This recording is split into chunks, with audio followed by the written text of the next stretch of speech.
October 12, 2012, the man who commanded armies of assassins, who financed the most feared enforcement wing in the Sinaloa Cartel, who moved multi-ton cocaine shipments across international borders like a seasoned logistics executive, found himself crouched in the darkness of rural Sinaloa. No convoy, no armor, no army around him. Hours earlier, he had been moving through the mountains he had called home for decades. Mountains he knew better than anyone alive. Terrain that had sheltered him, hidden him, kept him alive while the Mexican army and the DEA hunted him across 2 countries and 2 governments. Now the soldiers had him surrounded on a dirt road in the dead of night, spotlights cutting through the black air, rifles trained on a single man somewhere out in the brush. His remaining bodyguards were still nearby, still there, still armed, still willing to fight.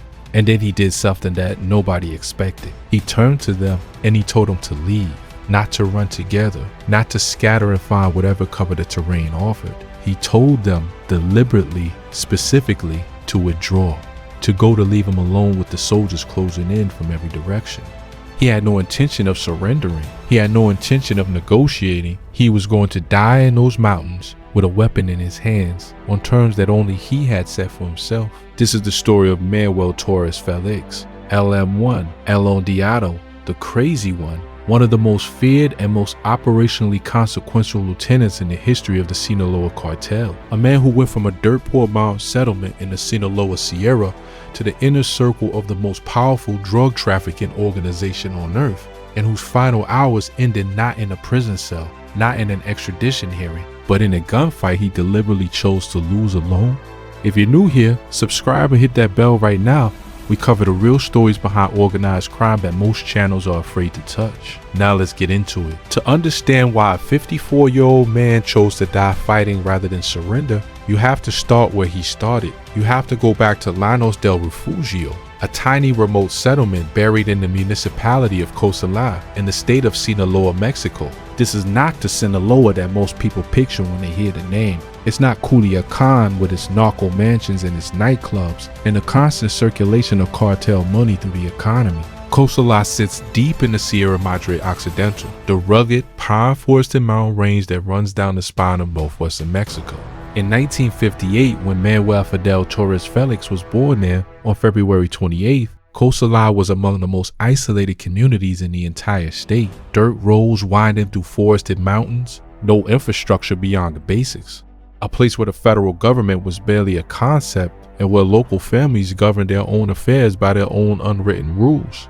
The Torres Félix family was one of those families. And growing up in that environment, surrounded by mountains, by isolation, by a culture that placed toughness and loyalty above almost every other value, shaped Manuel Torres Félix in ways that would define every single decision he made for the rest of his life. His younger brother Javier was born 2 years later, in 1960, in that same municipality.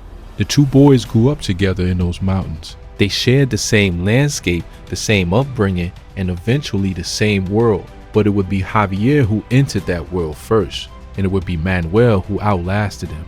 Now here's what you need to understand about Sinaloa in the 1980s. The drug trade wasn't just present in that region. In many communities, it was the economy. Traffickers from these mountain towns had been moving marijuana and heroin into the United States for decades, building networks that would eventually evolve into the most sophisticated drug trafficking operation the world had ever seen. For a young man with no money, no formal education, and no realistic path forward in the legitimate economy, the question wasn't always whether to get involved. Sometimes the question was just how deep you were willing to go. Manuel Torres Félix chose to go all the way in. To understand Manuel's rise, you first have to understand what his brother Javier built before him. Javier Torres Félix, who operated under the alias LJT, entered the drug trade in 1990 under the direct mentorship of a man named Juan Manuel Salcido Uzeta, known as El Coche Loco. That name translates roughly as the crazy pig, and El Coche Loco was one of the founding architects of what would become the Sinaloa Cartel. Studying under him wasn't an entry-level job. It was a masterclass in the most dangerous and profitable criminal enterprise in the Western Hemisphere. Javier rose quickly through the ranks. He became one of the most trusted lieutenants of Ismael Zambada García, El Mayo, the strategically brilliant co-founder of the Sinaloa Cartel who would somehow evade capture for his entire decades-long career. Javier oversaw trafficking routes through Baja California Sur, managed the men who kept those routes operational, and built a reputation as someone whose loyalty to El Mayo was absolute and whose effectiveness was unquestioned. By the early 2000s, Javier Torres Félix was one of the most wanted men in Mexico, with active indictments in the United States on drug trafficking and conspiracy charges. But on January 27, 2004, Mexican special forces raided his home in the hills of San Miguel and brought him down. Javier was arrested, eventually extradited to the United States in 2006, and sentenced to 8 years in federal prison. Just like that, a position opened up inside the organization. Manuel Torres Félix had not been sitting on the sidelines during his brother's years at the top. He had been embedded inside the organization throughout the 1990s, building his own relationships, accumulating his own knowledge of the routes and the operations, earning his own level of trust within the structure. When Javier went to prison, Manuel didn't have to prove himself from scratch. He already had the connections, he already understood the logistics, he already carried respect in the circles that mattered.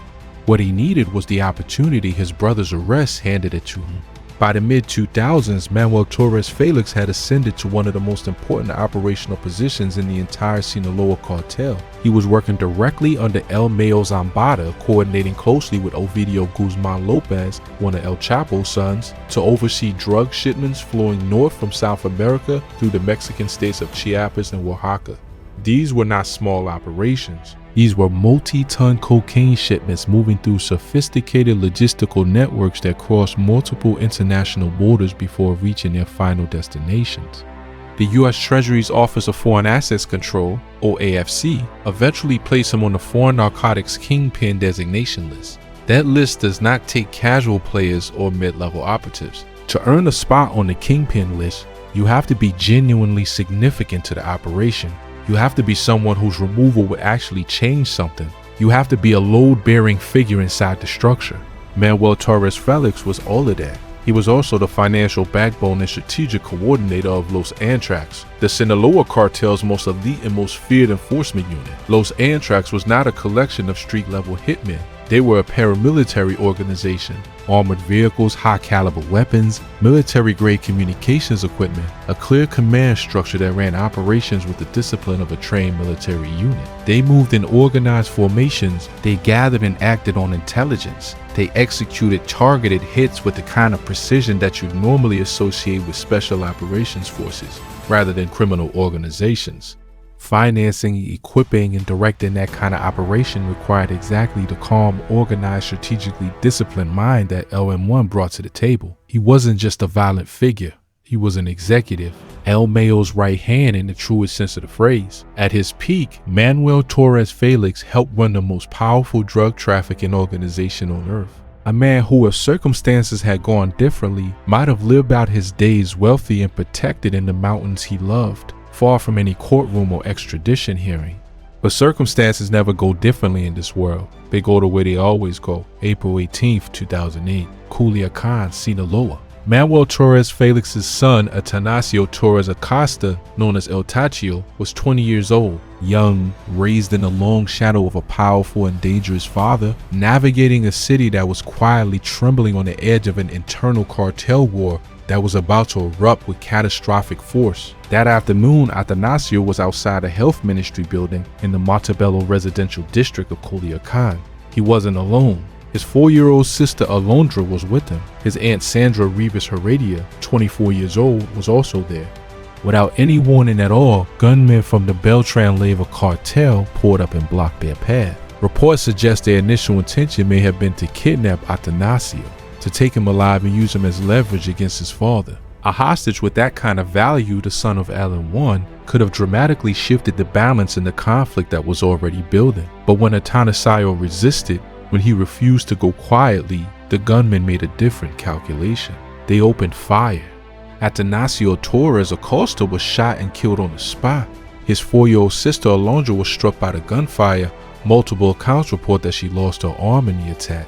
His aunt Sandra was shot in the left leg and collapsed at the scene. When the gunmen fled, they left something behind inside their vehicle, a handwritten message written to his father. It read, On behalf of your friend Arturo and his nephews Los Zetas, so you can understand Manuel Torres. Read that again slowly. They shot a 20-year-old man in front of a 4-year-old girl, and then they left a signed note from Arturo Beltrán Leyva himself, making sure his father knew exactly who had done it and exactly why it had been done.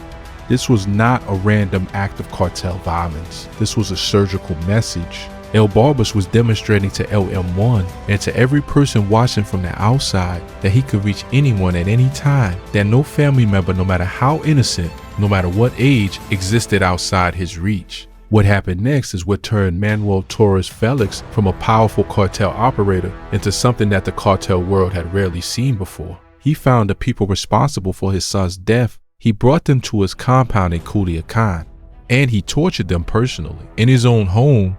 Not ordered it done from a distance, did it himself.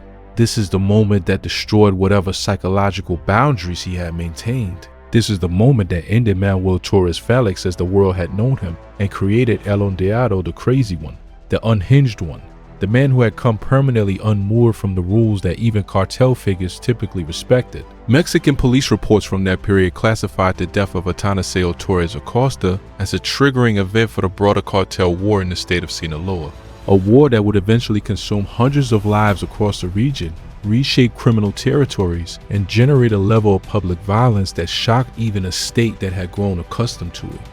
LM1 had stopped being a logistics executive. He had become something far more dangerous, a man with nothing left to lose, a private army at his command, and a grief so total that it had curdled into something that looked a lot like madness. To understand the full scale of what came next, you need to understand the crack in the Sinaloa Cartel that had been forming for months before Atanasio's murder. In January 2008, just 3 months before the killing, Alfredo Beltrán Leyva was arrested by the Mexican government. Alfredo was one of the senior brothers in the Beltrán Leyva Organization, and his capture sent shockwaves through the entire cartel structure. Almost immediately, rumors began moving through the criminal underworld. El Chapo Guzman himself had provided the intelligence that led to Alfredo's arrest, eliminating a rival under the cover of a government operation. Whether that was factually true almost didn't matter. The Beltrán Leyva brothers believed it. An alliance built over decades shattered in days, and when a cartel alliance breaks at that level, the violence that follows is not contained or strategic, it is total. Manuel Torres Félix had been functioning as a key financial backer and coordinator of Los Antrax since the crack appeared. When the full break happened and the war between the Sinaloa Cartel and the Beltrán Leyvas became open and declared, LM1 was positioned directly in the front lines of it. His son's murder was the Beltrán Leyvas' attempt to knock him sideways, to send him into a grief spiral that would compromise his effectiveness, make him irrational, make him prone to errors. A man consumed by rage makes mistakes that a calm man doesn't. They profoundly underestimated him. In the months following Atanasio's death, bodies began appearing across Culiacan with a frequency and a brutality that made even hardened observers take notice. Decapitated, mutilated, left in car trunks with narco mantas attached. Messages from El Ondeado to the Beltrán Leyva faction. The message was simple. There is no ceiling to what I will do, and there is no person connected to you who is safe from me.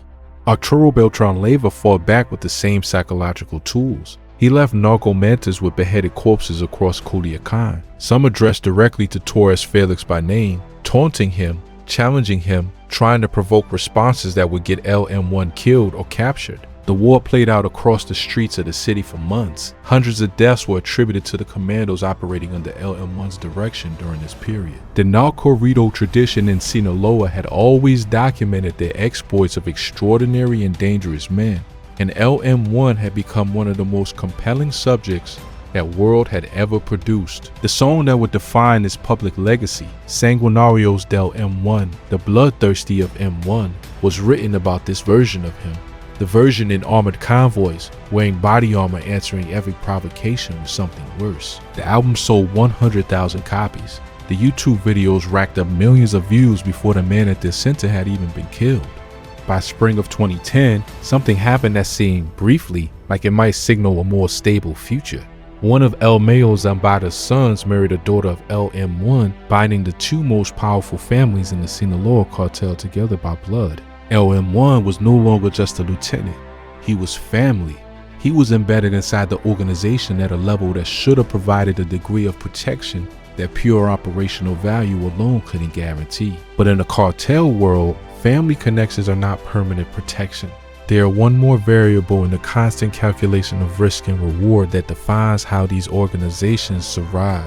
And the forces now closing in on Manuel Torres Félix were running a very different calculation. June 1st, 2011. On that date, the United States Office of Foreign Assets Control officially designated Manuel Torres Félix as a foreign narcotics kingpin. His name went onto a list coordinated between the DEA, the Mexican military, Mexican federal police, and every relevant intelligence agency in both countries. Any assets he held within U.S. jurisdiction were frozen. Any American citizen or business entity transacting with him was committing a federal crime, and his name was now an official documented priority target for cross-border law enforcement operations. There is a brutal simplicity embedded in the kingpin designation. Once you are on that list, there are only two ways off it: dead or prison. There is no retirement. There is no quiet exit to a beach house somewhere. The designation follows you until one of those two outcomes is achieved, however long that takes. From June 2011 forward, Manuel Torres Félix was a man living on borrowed time, and he knew it. He retreated deeper into the mountains, back into the Costa La Sierra, back into the Valle de San Lorenzo zone, back into the terrain of his childhood. The mountains that had raised him were now the primary thing keeping him alive. He moved constantly between safe locations, rarely sleeping in the same place more than once. He kept his security detail deliberately small, having calculated that a large convoy with multiple vehicles was now a liability rather than protection. Too many moving pieces drew attention, too many people created potential points of compromise. By all accounts from that period, he had become almost completely consumed by paranoia, days without sleep, an inability to trust anyone fully, weapons always within reach. El Ondeado had always been defined by emotional extremity. By 2011 and 2012, that extremity had taken on a different quality: less rage, more hollow vigilance. The awareness of a man who has been hunted long enough to understand exactly how hunted he is. The Mexican army began launching targeted operations into its territory starting in February 2012. These were not broad sweeps covering general areas of cartel activity. They were precision operations built on specific intelligence that indicated his location was known or very close to being confirmed. In one operation at La Higuera de El Salado, soldiers swept a zone where he was believed to be hiding. He wasn't there when they arrived. He had slipped away. But every near miss was narrowing the window further. The military units being deployed to find LM1 had been deliberately isolated from local intelligence networks because the Sinaloa Cartel had spent decades corrupting exactly those networks, building relationships with local officials and law enforcement contacts who would pass warnings when operations were incoming. The army had figured out that if they wanted to catch someone like LM1, they couldn't use the same information infrastructure that he had spent decades compromising. When those isolated units came for him, the usual warning systems went dark. His empire was still functioning. Los Antrax was still operating. The cocaine routes through Chiapas and Oaxaca was still moving product. But the man at the center of all of it was running on a mountain to hide in, and the clock that had started running in June 2011 was reaching its final seconds. October 12, 2012. Sinaloa. We don't have a minute-by-minute reconstruction of what LM1 was doing in the hours leading up to his final confrontation with the army. No witness has come forward publicly with that kind of detailed account. What we have is a timeline built from the Mexican military's operational reports, regional media coverage of the immediate aftermath, and the subsequent investigative journalism that documented the events.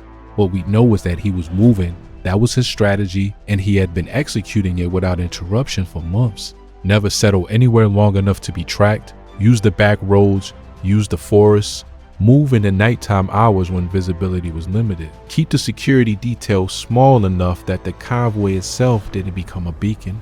He was moving through the municipality of Cozala, the same territory where he had been born 54 years earlier, the same mountains he had looked at every day as a child, the same dirt roads he had known before he knew anything about cartels or trafficking or what the next 4 decades of his life would look like. There is something almost too cinematic about the geography of his final day. A man chased back to his own beginning, running through the landscape of his origin in the last hours of his life. The Mexican Army's special forces were operating in the area on October 12th, moving on intelligence that had brought them into the southern reaches of Sinaloa. At some point during the day, military personnel made contact with LM1's group in the municipality of Cosala. The army intercepted them. Gunfire broke out. In the chaos of that first engagement, 3 of LM1's bodyguards were taken. Francisco Javier Costa Franco, known as El Picho, Mauricio Mesa, and Guadalupe Azueta Franco Angulo. All 3 were secured. Weapons, vehicles, and cash were seized. But Manuel Torres Félix was not among the captured. He escaped the first contact, slipped through a route the soldiers hadn't covered, got out, but now the situation had changed in ways that left him almost no margin. 3 of his men were gone. The army now had his approximate location confirmed. They knew he was close, which meant they were not going to stop and report and move on. They were going to keep pushing. They were going to hunt the rest of the night if they had to. He had a few hours at most, and nowhere to go that the mountains hadn't already failed to hide him. Oso Viejo, Old Bear, a small rural community in the Sindicatura of Cuya in the municipality of Culiacan. Not a town, not even a proper village. A scattering of structures along the dirt road in the brush. The kind of place that exists in the spaces between places. The kind of place where, in the middle of the night, gunshots disappear into the mountain air before they reach anyone who might report them. At approximately 2 a.m. on October 13th, 2012, the Mexican army found LM1's convoy in the area around Oso Viejo. The soldiers had the road, they had the numbers, they had the equipment, and the training and the operational advantage that comes from having intelligence on a man who no longer has any. The spotlights came on, cutting through the darkness of the brush and the dirt road. The commands were issued, amplified and sharp. Put down the weapon. Get on the ground. Surrender. It is over. And this is where the story becomes something more than just another cartel takedown. His remaining men were still there, still armed. The terrain in that area in the darkness offered some possibility of confusion, of scatter, of chaos that might have let some of them escape. Not all of them. The army had the position. But in a gunfight in the brush at 2 a.m., some men might have gotten out. LM1 looked at the men who were still with him, and he told them to leave. He dismissed them deliberately, calmly before the shooting started. He had already made the decision. The decision was made somewhere in the long months in the mountains, or somewhere in the years before that, or maybe in the precise moment he understood that the soldiers had him fully surrounded and there was no realistic path that didn't end with handcuffs or a body bag. He chose the body bag. He chose it specifically. He sent his men away so that the choice belonged entirely to him. The soldiers were still shouting, still ordering him to give himself up, still offering him the option that he had already refused in his own mind before they even arrived. He answered them with gunfire. The exchange was fast. There was only one outcome possible, and everyone present understood it. By 2 a.m. on the morning of October 13th, 2012, Manuel Torres Félix, LM1, El Ondeado, the man who had once commanded hundreds of men and helped run one of the most powerful criminal organizations in the history of the world, was dead in the brush beside a dirt road in a community named after an old bear. When soldiers recovered his body from the undergrowth, what they found around him was almost absurd in its smallness. 238 super pistols, 7 cartridges of .22 caliber ammunition, $9,980 in cash, 20,500 Mexican pesos, a bag believed to contain cocaine. That was what was left of the empire. The Mexican army did not simply retrieve the body and depart. What happened in the immediate aftermath of LM1's death tells you everything about how seriously the government understood what they had accomplished, and how seriously they understood what his organization might attempt. Soldiers established an immediate heavy security cordon around the body and transported the remains under armed escort to the forensic center in Culiacan known as the CIMIFO. The reasoning was direct and based on recent raw precedent. Just 1 week earlier, on the other side of Mexico, something extraordinary had occurred. Heriberto Lescano, El Lasca, the founder and commander of the Zetas and arguably the most feared individual in all of Mexican organized crime at that moment, had been killed by the Mexican Navy in the state of Coahuila. Within hours of his death, a group of armed men had raided the funeral home where his body was being held. They loaded his corpse into a vehicle. They drove away. The Zetas had literally stolen their founder's body from the government, whether to give him a proper burial, to generate confusion about whether he was truly dead, or to deny authorities the formal confirmation they needed, the effect was real. The incident made the government look briefly and badly outmaneuvered. The army was not going to allow that to happen with LM1. His body was guarded continuously around the clock until formal forensic identification was fully complete. Only after fingerprinting and official confirmation was the body released to his family. He was buried at Jardines del Humaya, the narco cemetery on the outskirts of Culiacan that has become one of the most unusual places in all of Mexico. Jardines del Humaya is unlike any other cemetery you have ever seen. The mausoleums there are enormous, some of them 2 and 3 stories tall, equipped with air conditioning, chandeliers, elaborate tile work, built-in sound systems. They are monuments to cartel wealth that outlast the men who built that wealth. Some of them look more like small luxury apartments than burial structures. LM1 was buried there alongside his son, Atanasio Torres Acosta, the 20-year-old whose murder had transformed his father into El Ondeado, whose death had ignited a war that consumed hundreds of lives across Sinaloa, was already resting in that cemetery. Father and son, finally together in the soil of Culiacan. The man who had lost everything when his son was murdered had, at the very end, been buried beside him.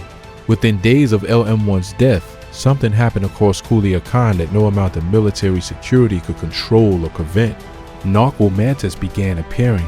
These handwritten banners, the cartel world's version of public communications, were hung from bridges attached to bodies left in public places, plastered to walls where they would be seen and photographed and discussed. They are how cartel factions speak to each other and to the public simultaneously.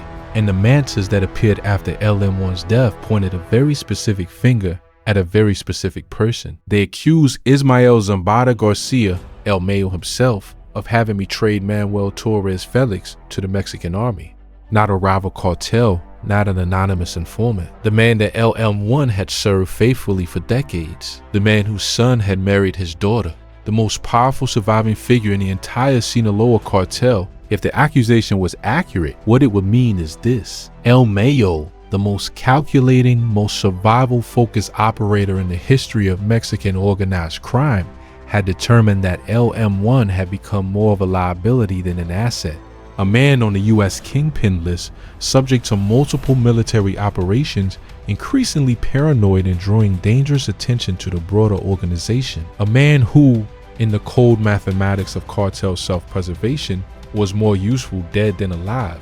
El Mayo has never been formally captured and brought to trial. For his entire criminal career, spanning decades, he survived by making exactly the kinds of cold, unflinching calculations that keep people alive and in power in organizations as ruthless as the Sinaloa Cartel. If he concluded that LM1 needed to be removed, whether to satisfy intelligence demands from across the border, to eliminate a security risk, or simply to demonstrate a kind of cooperation with authorities in exchange for something valuable, he would have made that call without any visible hesitation. The theory has never been proven. It has also never been credibly disproven. What we know is that the military operation that ended LM1's life, a 2-stage precisely executed sequence that first seized his bodyguards in Cosala and then cornered him hours later near Oso Viejo, reflects a level of intelligence about his specific movements that went beyond what routine military operations typically produced in that region. Someone knew where he was going to be that night. Whether that someone was inside his own organization is a question that will probably never be definitively answered. It is the shadow that hangs over his death, smoke that has never fully cleared in a decade plus since he was killed. Mexico's Secretary of National Defense released an official statement following LM1's death, calling it a major blow to the internal structure of the Sinaloa Cartel. The statement emphasized his role as El Mayo's right hand, his function as a key administrative figure, the disruption his death will cause to the organization's logistics and command structure. The U.S. government broadly agreed with that framing. The DEA acknowledged that removing the figure of his operational significance was genuinely meaningful, not something the organization could replace overnight or without disruption. But the analysts at Insight Crime, the organization that tracks Latin American criminal networks more closely than almost any other, offered a more measured reading of what his death actually meant. Given the Sinaloa Cartel's enormous scale and its deliberately decentralized organizational structure, they argue that no single person's removal was going to cripple the overall operation. The cartel had been engineered over decades of evolution and hard lessons to absorb the loss of individuals. When a lieutenant falls, the organization finds another lieutenant. Routes don't stop running because the man who designed them is dead. History proved the measured analysis correct. The Sinaloa Cartel did not collapse after LM1, it did not meaningfully contract. Within years, the organization had pivoted dramatically toward fentanyl, a product so potent and so profitable that it would generate a public health catastrophe in the United States that dwarfed anything the cocaine or heroin eras had produced. New figures rose to fill the operational roles that LM1 and men like him had occupied. The machine outlived the man. It always does. LM1's death rippled outward through the Torres Félix family in ways that kept going long after his burial. His nephew Francisco Torres, L50, continued operating inside the Sinaloa Cartel's Culiacan operations after his uncle was gone. He ran retail drug distribution in the city, directed violent acts, and maintained the family's criminal presence in the region. He lasted 9 months. On July 3, 2013, Francisco Torres was killed in a firefight with the Mexican army in Culiacan. Less than a year after LM1 himself, his brother Javier, LJT, finished his 8-year U.S. sentence and was deported back to Mexico in March 2013. Mexican authorities arrested him again almost immediately upon his return on pending charges of organized crime, homicide, and illegal weapons possession. The man who had opened the door to the cartel world for the Torres Félix family spent the years after his brother's death cycling through the Mexican legal system. The corridos kept playing, Sanguinarios del M1 kept circulating on YouTube, on radio, at gatherings in Sinaloa. The mythology around the man grew larger and more elaborate, even as the family that carried his name was being taken apart piece by piece. That is the strange immortality available to men like LM1. The myth grows precisely because the man is gone and cannot contradict it. In the end, what we keep coming back to, what makes the story of LM1 impossible to simply file away as another entry in a long list of cartel casualties, is that choice he made in the final minutes of his life. He could have surrendered. The army was offering him that option explicitly, shouting it across the darkness. He was surrounded, outnumbered, his bodyguards captured or dismissed, his options exhausted. Any rational calculation of the situation pointed in one direction: give up, accept extradition, accept the legal process that will follow. He had a clear picture of what that looked like. His brother Javier had lived it. 8 years in the U.S. federal prison, deported, immediately rearrested in Mexico. That was the future that surrender offered. Maybe that future was one he had already rejected long before the army found him that night. Maybe the decision had been made months earlier in the mountains, in one of the sleepless nights where the paranoia and the exhaustion had stopped being unusual and had just become the texture of his existence. Or maybe it was something simpler and more human than any of that. Maybe a man who had lost his son, who had built his entire identity around the willingness to meet violence with absolute violence, who had spent decades commanding men who answered to him without question. Maybe that man simply could not picture himself on his knees in front of cameras, could not picture himself in handcuffs being walked out of a field in Sinaloa for the whole world to see, could not reconcile the image of who he believed he was with the image that surrender would have made of him. So he turned to the men who were still loyal enough to be standing there with him, and he sent them away, because what came next was between him and the soldiers alone, and he didn't need witnesses, didn't need help, and didn't want company for it. He answered their final orders with gunfire, and in the dirt field outside a community called Old Bear, in the mountains of Sinaloa that had raised him and hidden him, and ultimately could not save him, LM1 died the way he had lived, on his feet, weapon in hand, alone by choice. Manuel Torres Félix, born February 28, 1958, in the mountains of Cosala, died October 13, 2012, in the brush outside Oso Viejo, Culiacan. Buried at Jardines del Humaya, in the same earth as the son whose murder had made him into a legend, and whose death he had spent 4 years trying and failing to avenge. The organization he served absorbed his death and moved on before the sun came up over Sinaloa. The routes kept running, the machine kept going. His name became a narco corrido that millions of people have heard without knowing what any of it actually cost. But in the mountains of Sinaloa, in the culture that produced him and documented him in music rather than court records, LM1 is remembered for one thing above everything else: not captured, not extradited, not broken, not begging, alone in the dark, on his terms. The only way a man like him knew how to end it. That's it for today. If this video hit different, drop a comment below. I want to know what part of LM1's story stayed with you the most. Subscribe if you haven't already and hit that bell because there are more stories exactly like this one coming. I'll see you in the next one.